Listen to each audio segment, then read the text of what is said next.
It's absolutely unconvincing when it comes to levels on the market. Oh yes, indeed. I think the macro levels as well need to be checked because the currency is firmly stayed above the 61 mark in today's session. So while it showed a glimpse of a fight back, if I can use that term, yesterday after the appointment of Raghuram Rajan, it's kind of given up all the gains today. So yep, 61 bips off in the session below that 61 mark and not looking too good. I don't think the bond markets will be cheering too much as well.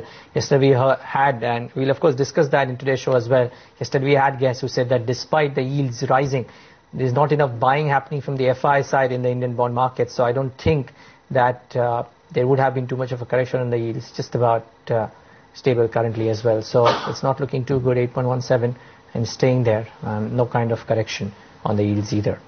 But no respite when it comes to the equity markets. Yes, we briefly dipped below that crucial level of 5,500 for the first time since April. And now we're lingering at about 5,531. So it is seeing a mild amount of recovery. For the Sensex too, now a pullback has set in, almost 20 points low.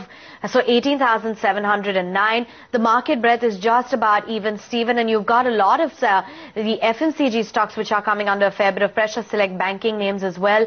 HDSC, Asian Paints, Grasim, ITC and Ultratech Cement are some of the top losers on the index, while you've got Jayaprakash Associates and DLF seeing a pullback, Tata Power as well as BPCL gaining traction. You can say there is a significant amount of outperformance from the broader markets. So while the frontliners are reeling under pressure, the broader markets aren't succumbing to that bout, and at the day's high now as we speak, up by 0.5% for the mid and the small cap index. Should just pull up then some of the top movers when it comes to the broader markets. Take a look at what an Opto Circuits is doing in today's session.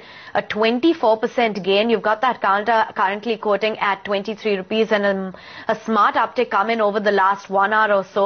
Unitech, Adani Power as well as JSW Energy and HDIL, some of those beaten down names, seeing quite a bit of recovery in today's session, while the likes of Apollo Tyres, Jubilant Foodworks and Dish TV remain under a fair bit of pressure.